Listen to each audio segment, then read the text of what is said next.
Hey, welcome to You Gotta Be Kidding Me, episode 3. This episode looks at the proximal convoluted tubule and the proximal straight tubule in more detail.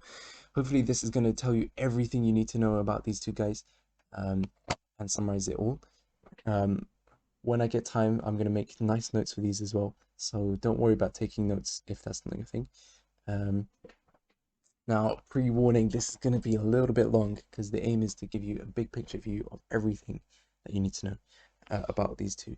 So you might want to take it in bits, or there'll be timestamps as well, or 2 times it as well. Okay. So just to orientate you, the proximal convoluted tubule is in the cortex. So C for cortex, C for convoluted, and the proximal straight tubule is kind of just the end bit. Convoluted means wavy, so the straight is obviously not wavy, and this is just in the top of the medulla here. And this is the first part where reabsorption occurs. Okay, so let's talk about an overview first. So the proximal convoluted tubule and the proximal straight tubule, basically they're linked together because their physiology is the same. These guys are really important for water absorption, reabsorption, and they, in the whole kind of nephron, so the distal convoluted tubule and all that loop of Henle, is the PCT that is very important for the reabsorption of water and solutes. So 2/3 of water and solutes is reabsorbed in the PCT-PST. So for example, 50% of salt and water transport occurs in the PCT, and 20% occurs in the straight tubule. By the way, for every kind of bit of the nephron we're going to be looking at, we're going to start off with this. And these are things that you need to know. They might seem like dead statistics, but they're content.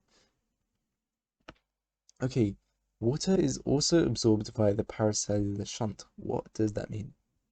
Okay, paracellular, so para means next to. So this is next to cell. So here's our epithelial cell. And here's another epithelial cell. Now paracellular, now between them are something called tight junctions.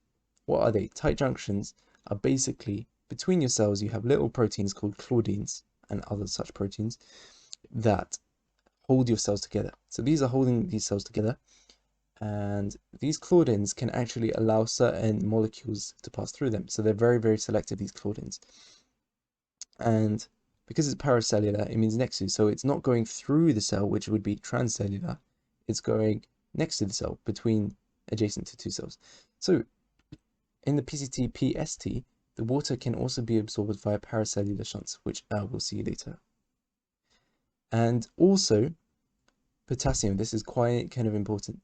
A lot of potassium is absorbed in the PCT via the paracellular shunt tube as well. So there's specific claudins that allow K+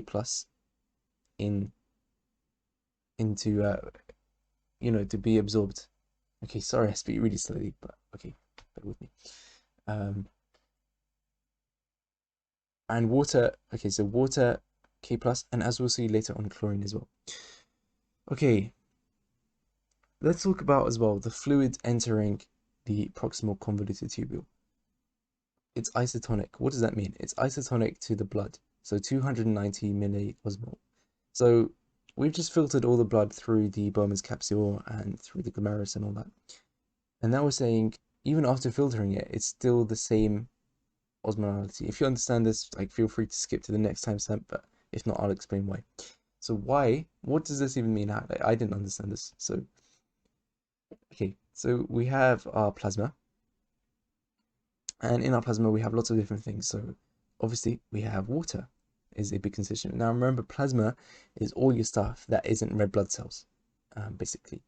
So plasma is quite kind of all the liquid stuff. The non-living kind of stuff as well, if you might want to say as well. But you might get cells, like you might get platelets, for example, and stuff in plasma. But it's not, you wouldn't really typically think of it as the living kind of blood. Okay, also within your plasma, you have lots of sodium. And remember, sodium is the main contributor to plasma osmolality. So there's 140 milliosmoles of sodium in the plasma, and that's a figure that you should keep in mind as well. Also within your plasma, you have big proteins, and what's an example of a big protein? I'll give you a second. Albumin is the main one. This is one you should know. You don't have to know this figure here, that's why it's in brackets, but albumin actually doesn't contribute that much to osmolality. So you can see the majority of it is sodium and also chlorine ions. So there's lots of chlorine ions, and that contributes 103 milliosmoles to the plasma. Whereas the big proteins such as albumin, which is the biggest of your proteins by far, only contributes 0.6 milliosmoles. Now, if you remember, what is your total plasma osmolality? 290. So just by adding sodium and chlorine, we're basically almost at 200 and something, right? So the majority of your osmolality comes from sodium, chlorine, and a few other ions like potassium. Very little comes from the proteins itself. So what we've done is we've filtered all the sodium and the water and the chlorine, for example, and the other smaller ions have been able to pass. And we've said these make up the majority of the osmolality, so therefore it's isotonic. Yeah, because you might think, oh, well, why is it isotonic if there's proteins in, the proteins in the blood are still there. So there's higher osmolality in the blood. But because they contribute such a little amount to the osmolality entering the PCT is isotonic to the blood. So as I said, it's the sodium, the chlorine, and the water that are all able to pass through, and the big proteins such as albumin are not. However, albumin only makes up a tiny percentage of osmolality, so essentially it's kind of negligible between this, the plasma, and your fluids in your PCT. A bit of histology, just a heads up, I won't be touching on histology much in these videos, but just so you know, these have, the PCT have microvilli, which give it a fuzzy brush border look. Okay, let's look at transporters now, and we'll look at the first transporter, which is called SGLT2. What does that mean? It means it's a sodium glucose co-transporter. So these are transporters that you find in the PCT and PST. So what does this mean? It co-transports glucose and sodium into the PCT cells, into the PCT epithelia from the lumen at the same time. It has low affinity to glucose, but high capacity, which means that it can take a lot of it at the same time. And I had McFlurry and fries today, so that's why I put this here. But it takes in sodium, so salty fries, and glucose, so sugary McFlurries. That's what I need to remember. So because it's a co-transporter, it takes in both of these. And these transporters are very important because 80% of glucose in the whole nephron comes from these SGLT2 transporters. There are also SGLT1 transporters. Normally these are found in the GI, so you would be familiar with these in your GI physiology lectures. These are found in the third part of the proximal convoluted tubule, and they absorb about 10% of glucose in the kidney. The difference between SGLT1 and SGLT2 is that the SGLT1s require, for every glucose, they need to take in 2 sodiums, whereas SGLT2 is 1 sodium and 1 McFlurry, 1 glucose. This is just, again, to orientate you where we're looking at. So, if you remember, and if you don't remember, that I talked about this very briefly for about 30 seconds in the first video. What do MD cells do? So MD cells are in your distal convoluted tubule. Wait, why are we talking about distal? Because, just bear with me. So even though it is distal, you'll see why it makes sense in a second. So MD cells are in your distal convoluted tubule. And remember, I said these guys kind of are able to detect the GFR by looking at sodium. So their kind of smart idea is by looking at how much sodium there is in the distal convoluted tubule, we can see how much the kidney is filtering. Yeah, essentially they're proportional. So the MD cells can sense this. If there's a lot of sodium, it means there's a high GFR. if there's not much sodium, it means the GFR is decreased a little bit. Now, you don't want your GFR to increase too much because then like the pressure in your nephron will be too high. So essentially, if the GFR has increased too much, there'll be a lot more sodium. So these MD cells, clever guys, they will communicate to these cells here on the afferent arteriole or the juxtaglomerular apparatus via something called adenosine, and they will be like, yo, let's reduce the GFR. So the juxtaglomerular apparatus has the power to be able to reduce GFR. This is called tubular glomerular feedback. Okay, so this occurs in the distal convoluted tubule, essentially as a protective mechanism. In a nutshell, GFR increases too much, sodium will therefore increase. MD cells are like, wait, it's a bit like negative feedback. MD cells are like, they release adenosine to the juxtaglomerular apparatus, and they're like, guys, let's calm this down, let's reduce our GFR. Okay, why am I talking about this distal convoluted tubule? Okay, we'll see why. Diabetes mellitus has come up again. So the first problem with it is there's lots of glucose in the blood. So therefore, these bad boys are working overtime to get rid of it all. Okay, because a lot of glucose is going to get filtered, so therefore a lot is going to need to be reabsorbed. Okay, now because it's a co-transporter, if a lot of glucose is being reabsorbed, then a lot of sodium is also going to be reabsorbed at the proximal convoluted tubule. Which means that when the filtrate gets here, because a lot of sodium has already been absorbed at the proximal tubule, when we get to the distal convoluted tubule, there's less sodium. Therefore, if we increase our GFR, as we would do normally, these MD cells will be unable to sense this. Remember, they sense GFR by looking at how much sodium is in the distal convoluted tubule. But the point is that with diabetes, because you're pumping out a lot of sugar, you're also pumping a lot of sodium out at the proximal convoluted tubule, so right at the start, which means by the time you get to the end, there's going to be less sodium in the distal convoluted tubule, which means your macular density cells are not so clever anymore, are they? They will now think, wait, the GFR is actually not too high because I can't sense much sodium, so therefore they won't release adenosine, so therefore tubular glomerular feedback is reduced.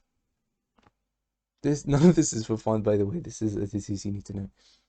Therefore, when the GFR increases, these cells won't be able to communicate to the juxtaglomerular apparatus. They won't be able to communicate, guys, let's reduce this GFR, because they can't sense the sodium that tells them the GFR has increased. Therefore, they basically can't adapt to higher GFRs, which means there's higher pressure going through the nephron than it can handle, which can lead to renal damage. Now, also, in type 1 diabetes in specific, so this is different to this kind of pathology here. This is one pathology. Another kind of thing that can go wrong with the SGLT2 transporters, this is all in the proximal convoluted tubule, by the way, is that a lot of these transporters have something called a transport capacity. So basically at a certain amount of time, like they can only transport a certain number of molecules per given time. So for SGLT2, which is the sodium glucose transporter, that is 2 millimoles per minute. However, in type 1 diabetes, your glucose levels in your plasma and your filtrate might be 10, so a lot higher than it can be handled. So what does this mean? This means that your SGLT2 won't be able to reabsorb all of your glucose, which means that it remains in the lumen, which means that it eventually goes to the collecting duct, which eventually means it goes to the urine. So you get something called glyosuria, or glucose in your wee. Now basically, a rule that you should remember is where glucose or salt goes, water follows. So if you get glucose in your collecting duct, that's going to increase the osmolality there, and it's going to draw out water into the urine as well. So your urine is going to become quite dilute. You can be weeing a lot. Your wee will have glucose in it. And fluid diuresis, why is this a bad thing? Because it can make you thirsty, because you're losing a lot of your water. It's not being reabsorbed. It's kind of ending up being wasted in the collecting duct. because of this osmotic pull. You also get, if there are defects in these transporters, so if not just only if they're oversaturated, if there are defects in this, you also get things like amino acid urease as well. Okay, so we've talked about two pathologies that diabetes can kind of cause. So we can fluid diuresis and dehydration, and also renal damage. These are both linked to the SGLT2 transporters. SGL, yeah, cool. Okay, there's one kind of good thing. So remember, we said these take up glucose. Now, again, diabetes again. In diabetes, you're going to have a lot of sugar in your blood. And this is all going to be filtered through your glomerulus and go through into your Bowman's capsule, and then be reabsorbed. 80% is going to be reabsorbed by your SGLT2. If you block these transporters, if you inhibit these, then what do?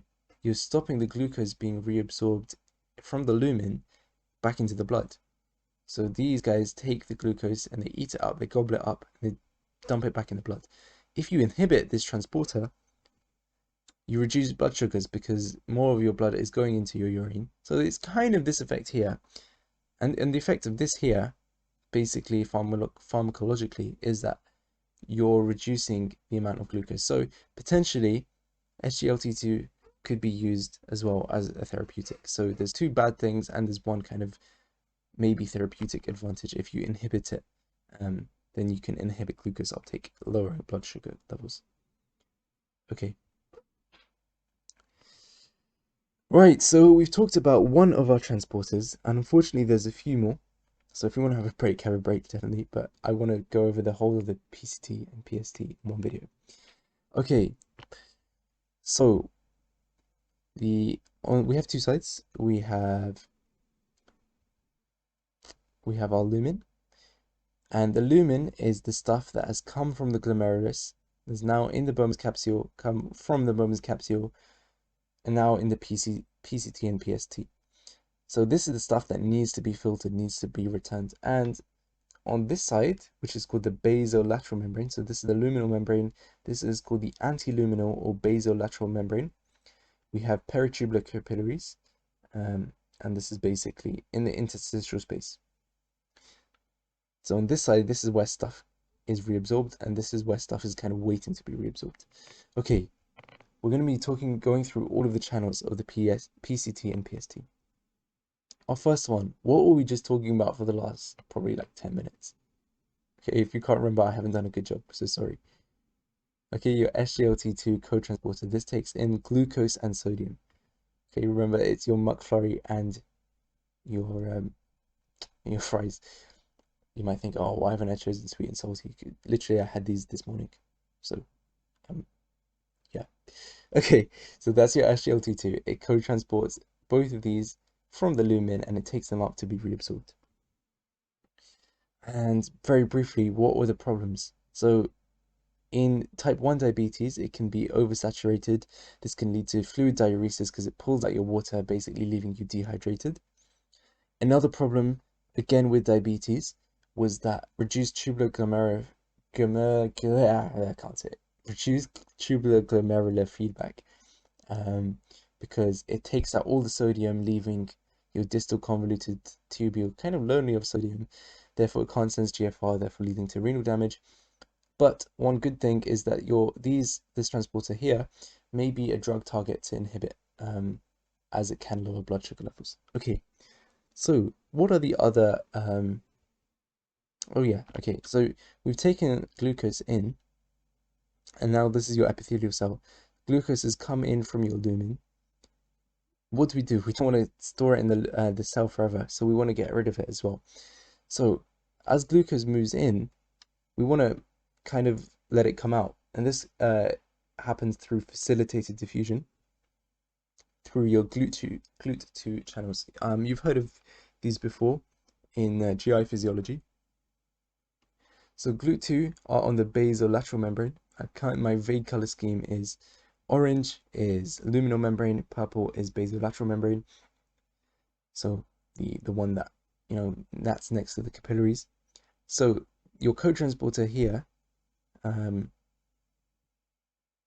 it takes in the sugar and the glucose, sugar and sodium, and these your glucose within your cell can now leave via facilitated diffusion through your GLUT2 transporters.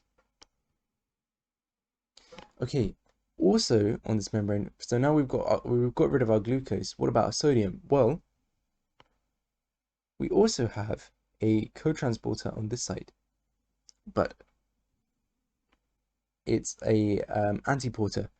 So in order to get rid of the sodium that we've acquired from here, to basically, obviously, the whole point is you want to reabsorb your sodium because, well, remember 2/3 of your sodium is reabsorbed in your PCT. So you want to pump out your sodium, but in order to do that, you need to pump in from your basolateral membrane into your cell 2 potassiums. So this is an antiporter, the 3Na2K antiporter. This is really important because it drives a lot of the processes throughout the whole of the kidney. Basically, this helps, as I said, get rid of the excess sodium so that we can maintain a concentration gradient and keep moving sodium in. So sodium in, sodium pumped out, and glucose in, glucose pumped out, or glucose diffuses out, etc. Okay. Our next channel that we're going to look at, well, that is in the PCT, is a sodium amino acid co-transporter. So instead of taking sugar, it's going to take an amino acid and sodium. So you can see a common trend is that we're using sodium on your luminal side to pump things in. Both of these are going inwards, so it's not an antiporter, it's a co-transporter. Your next transporter is your sodium phosphate co-transporter. So this is going to take sodium and phosphate and bring them in. Again, this is specific to the PCT and PST. Don't think this is like a general rule for all of the sections of the nephron. Okay, again, my vague color scheme, hopefully I'll try and stick to it, is stuff in this kind of turquoise blue means hormonal regulation. So there's this hormone called parathyroid hormone, which is made near your thyroid glands, which are in your neck. And this increases cyclic AMP, your favorite molecule. Okay, cyclic AMP, it acts on this, when cyclic AMP levels of this transporter increase, the activity of this transporter actually decreases. So what does that mean? Basically, parathyroid hormone inhibits this transporter. It's the PTH, I remember it as phosphate trashing hormone. Basically, increased PTH gets rid of phosphate. So more phosphate, you want to trash your phosphate, so you're going to excrete it through urine, so you're not going to be co-transporting it through your lumen.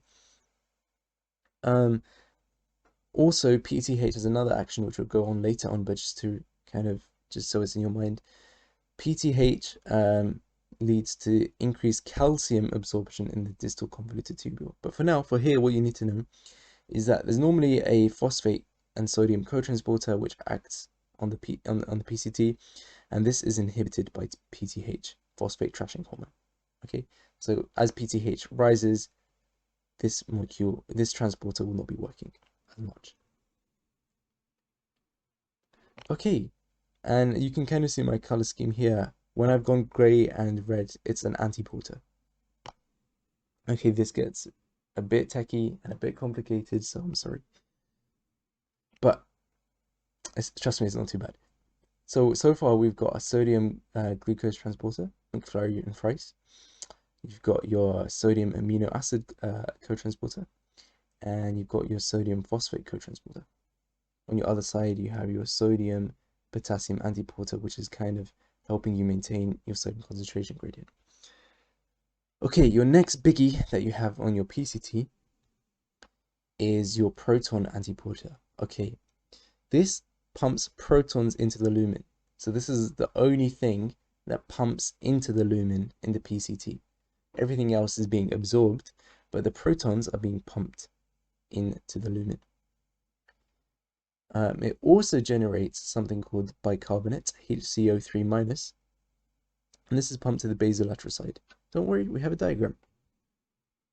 And this similar process occurs in TLH. Okay, where's my diagram? It's like, sorry, my laptop is like slow. Okay, So you've heard of this maybe.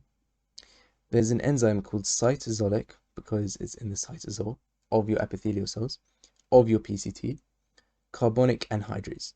What it does, CO2 and H2O, it whacks them together and it makes something called carbonic acid.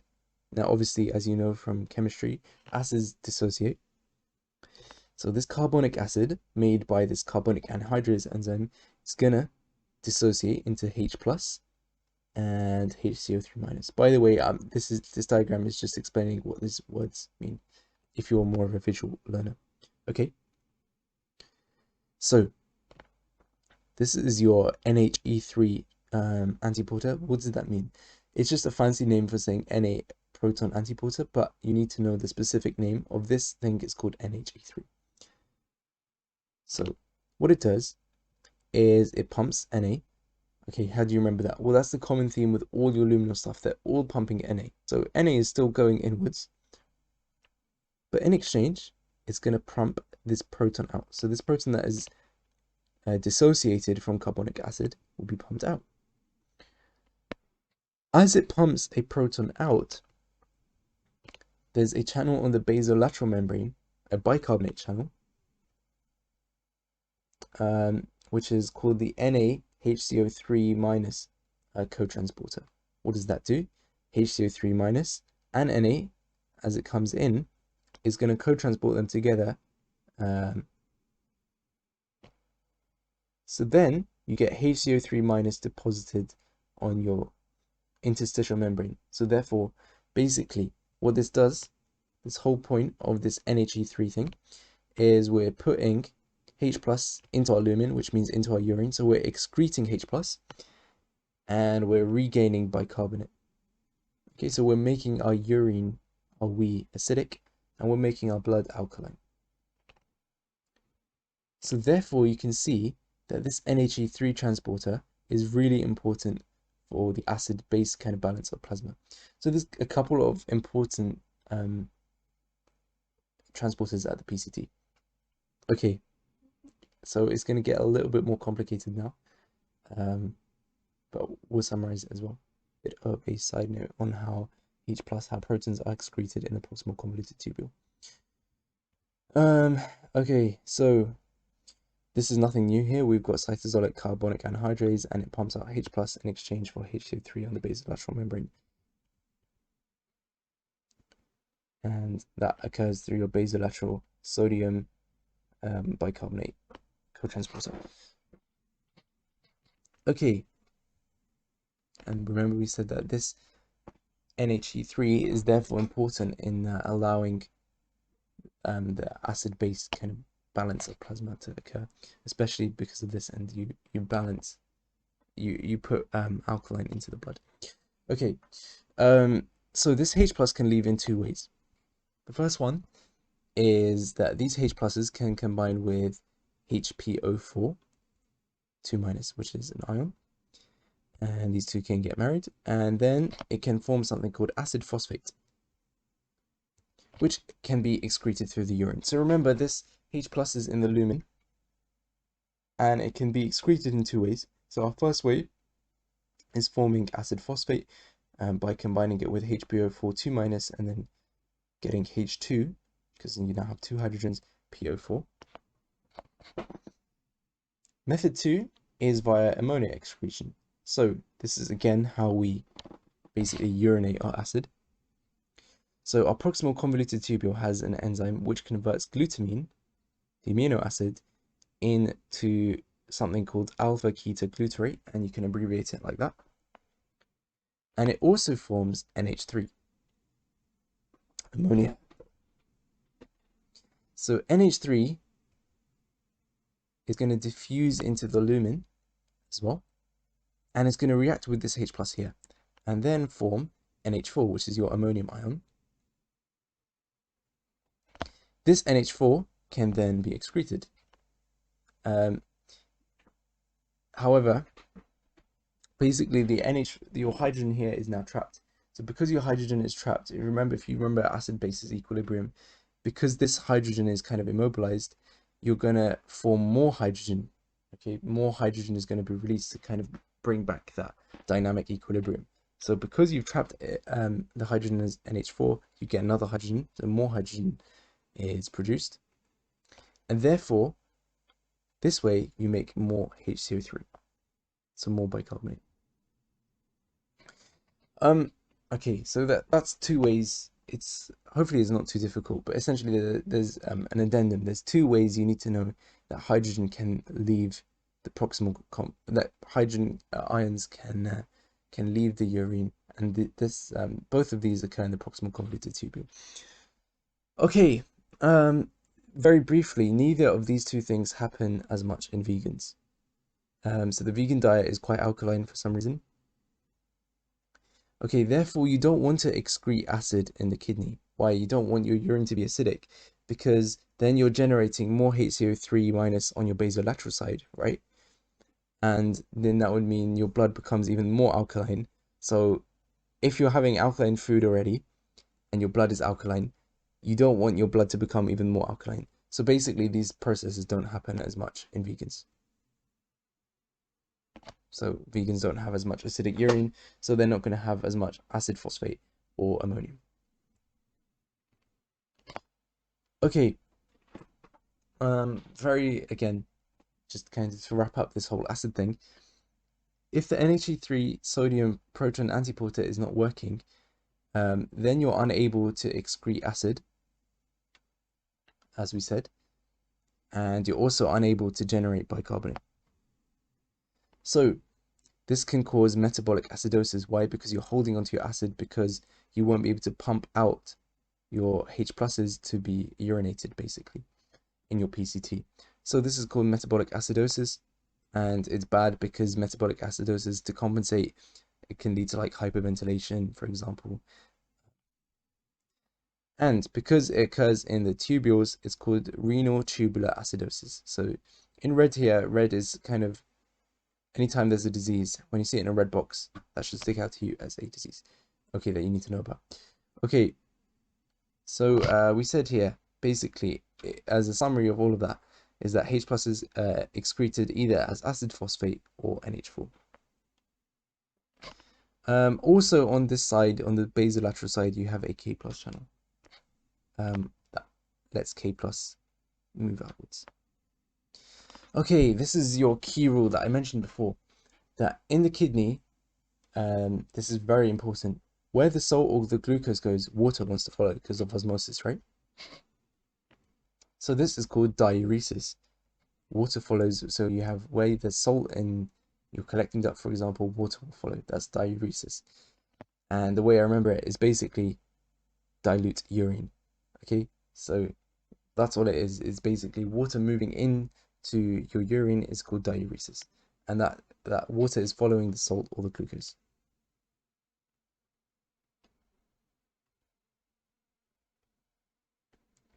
So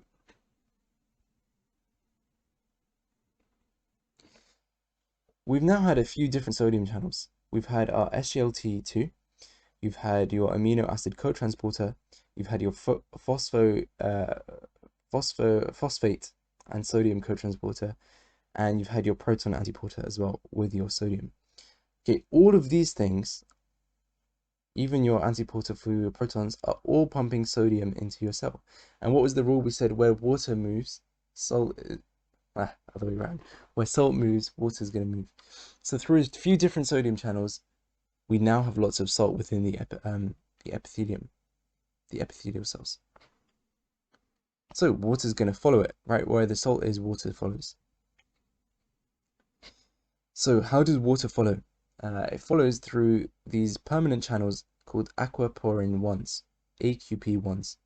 These are both on the luminal and the basolateral membrane. So imagine I'm a water droplet. I can move straight through, following the sodium, my friend the sodium, straight through into the epithelial cell, and because there's channels on the basolateral membrane, I can go straight back and then be reabsorbed into the blood. Very nice. So water gets through by passing through the cell, and this is called transcellular transport. So water is passing through. Okay, time for a plot twist. Again, this is in the PCT and PST. Plot twist. There's a disease called COLTON NULL syndrome. Now, patients with these, their aquaporin 1s are naughty, they're mutated. And because the PCT and PST absorbs 2/3 of the water in the nephron, in the kidney, you think that this mutation of the aquaporin 1s would stop water being absorbed, right? Because the aquaporin 1s is the thing that lets stuff flow through it. However, it turns out that patients with this symptom, with this disease, they're actually fine. They're not, like very dehydrated. They're able to retain a lot of their water still. So how can that be? If the aquaporins are mutated, well, surely it means their water is able to go in the proximal convoluted tubule through another way, and that's what happens. Basically, it suggests that water can move by the paracellular route. Wait, I've forgotten what is that. The paracellular route is, remember, when you have stuff moving through tight junctions via your claudin proteins, and that's exactly like K+. Remember, 65% of your potassium that's absorbed in the kidney is absorbed via the paracellular route in the PCT. So this whole point of this COLTON NULL thing is that it shows you that water, regardless of the aquaporins in the proximal tubule, proximal convoluted tubules and the straight tubules, water can still get there, right, through the claudin mediated tight junctions. So yeah, it's not really a major point, but there we go. Okay, blue again, so this means it's something hormonal. There's a hormone, and we'll go over, we'll do a video on each of the hormones acting on the kidney. There's a hormone called angiotensin, and this increases sodium reabsorption in the PCT. Okay, so what does that mean? Remember, we said water wants to follow where there's sodium. So if it increases sodium reabsorption, there's going to be more water. Sorry about that typo. There's going to be more water retention, which means your blood pressure will be elevated. So angiotensin is a hormone that elevates your blood pressure, and it works on the PCT as well.